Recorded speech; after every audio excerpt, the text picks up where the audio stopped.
بسم اللہ الرحمن الرحیم۔ آج کے سبق میں ہم کلمے کی بنیادی جو قسمیں ہیں ان کو بیان کریں گے۔ کلمہ کی بنیادی قسمیں تین ہیں: اسم، فعل، حرف۔ اسم کا معنی ہے جس کا معنی سمجھ میں آئے، اور اس معنی کے سمجھنے میں کسی زمانے کی ضرورت نہیں ہوتی۔ آپ نے کوئی لفظ بول دیا، آپ کو اس کا میننگ سمجھ میں آیا۔ آپ نے زید بول دیا تو آپ کو ایک مخصوص مجسمہ یا مخصوص شکل حیت آپ کے سامنے آ گئی یا آپ کے ذہن میں آ گئی۔ اسی طرح آپ نے بولا کرسی، تو کرسی بولتے ہی ایک بیٹھنے کی مخصوص نشست جو ہے وہ آپ کے ذہن میں ذہن نشین ہو جاتی ہے۔ تو اس کے اندر زمانہ نہیں ہوتا، معنی سمجھ میں آتا ہے۔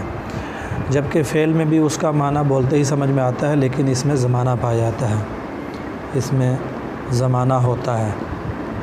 اور زمانہ یا ماضی ہوگا، گزرا ہوا زمانہ، اور حال یا استقبال ہوگا، آنے والا زمانہ۔ حال موجودہ زمانہ اور استقبال آنے والا زمانہ، یا ماضی ہوگا یا حال یا استقبال، ان میں سے کوئی ایک زمانہ اس میں پایا جاتا ہے۔ فعل میں اکیلے اس کا معنی بھی سمجھ میں آتا ہے، لیکن وہ بات ماضی کی ہو رہی ہے یا حال کی ہو رہی ہے یا مستقبل کی ہو رہی ہے، یہ بھی اس فعل سے سمجھ میں آ جاتا ہے۔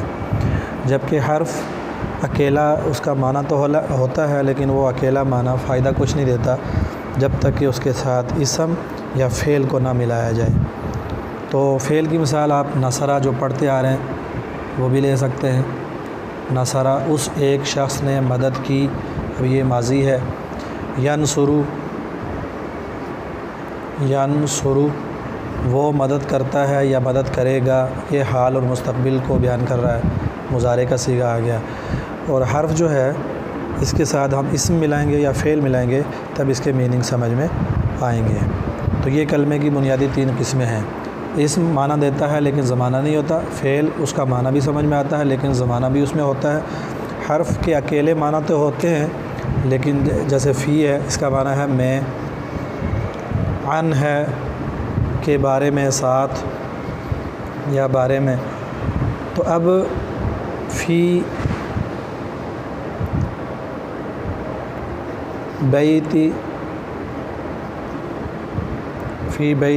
زیدن،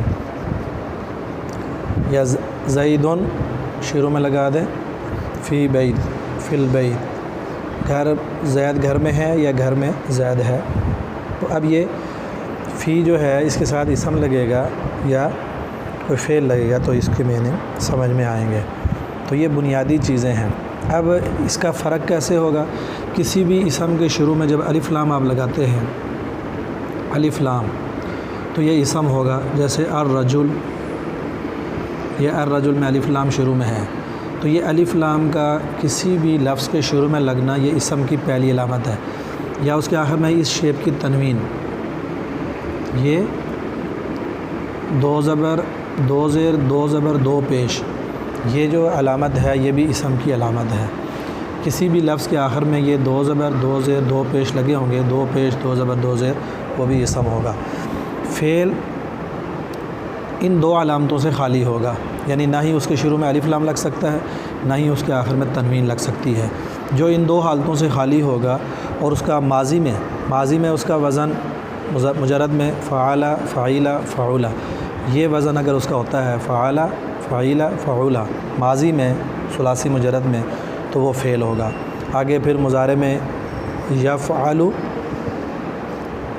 یفعل اور یفعل، تو یہ مضارع کی علامت ہے کہ وہ مضارع ہے مجرد کے اندر، ٹھیک ہے۔